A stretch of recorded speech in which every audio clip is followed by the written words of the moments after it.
I want to share with you a story on how I got involved into the paranormal. Now, this was a story, an incident that happened to me when I was around 12 or 13 years old. And at the time, I was living in Lebanon, Oregon.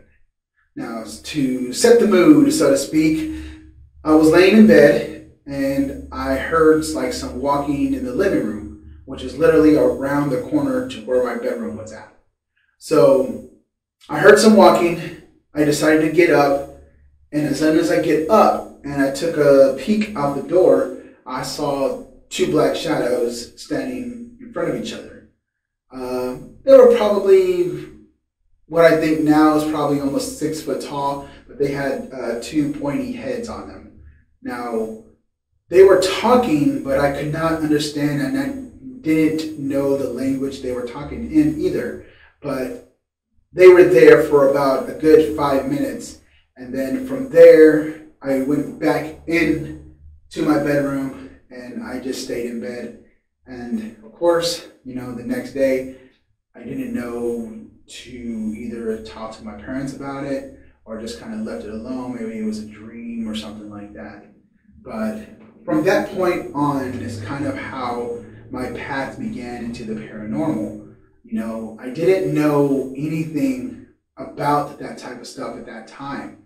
But as I gotten older, I kind of understood a little bit more. And now I know that they were actually talking in tongues or some type of language I've never heard before. Because now that I've grown up and talk Spanish, I've heard other languages. And I still to this day cannot figure out what type of language that was.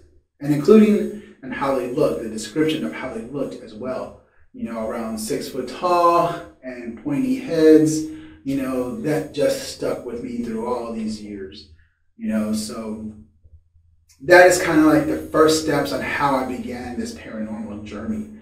But to add to that, so to speak, both of my parents, who one has dabbled into black magic and white magic, and my mom was very much into prayer and stuff like that. But my grandma and grandpa and the whole ancestry line, I've come to find out that they have also done black magic and voodoo and stuff like that as well. So I kind of figured that it's mostly in our blood, and I always wondered why I was so drawn to it, and I wanted answers, so that's what I came and seeked out, was looking for answers. I wanted to know the answers to everything, but as I've grown up, even when I got into my teens, I've always heard like my name being called, when I was at work. I used to work at a local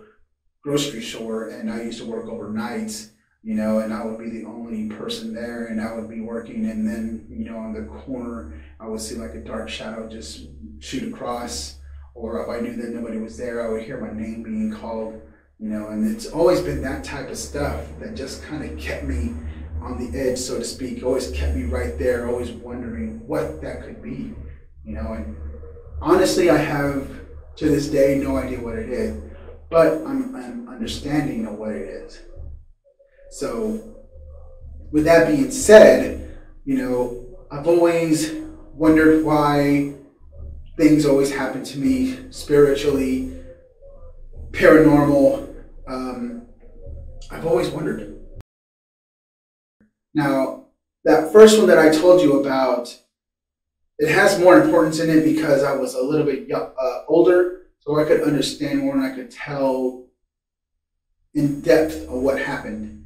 But for the second one, this actually took place when I was a lot younger than that. But the memory of it still sticks in my mind because I can remember the emotions, I can remember how scared I was. But at the time, I can't really pinpoint the age of how old I was, but I do remember living in Bolton, Texas when this happened. Now, we went to go visit my aunt. We had some kind of party. They were hosting some kind of party or something like that.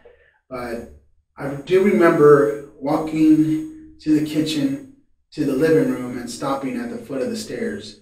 Now, I do remember just like looking up at these stairs and remember like something was calling me up there. Now, I stood there and I just looked, but I could remember these feelings that I had just to go up there and look around, and I just felt very curious of what's up there, you know, only to find out from my cousin who lived there and from my aunt as well had told me that that house, that they've had a preacher come and bless the house, and he did not want to go upstairs. He said whatever was up there didn't want him up there, and it was growling and was just being violent towards him. So, and then I found out from my cousin, the one who actually lived in that room upstairs, told me that there was like a secret room that was up there too, where that entity would escort them to, and that's where they would play together and just hide from everybody else, you know. But that's the other story that I have that stuck with me, you know, so that's what happened. Now, I'm going to close this video by letting you guys know that I am going to be sharing a lot more of my stories, especially with the newer paranormal cases that are coming up, as long as my own journey and my own path into the paranormal and just kind of discovering myself on this journey. So just please stay tuned, look out for more videos, and don't forget to subscribe, and don't forget to push that bell to get more notifications. Appreciate everything. Thank you guys.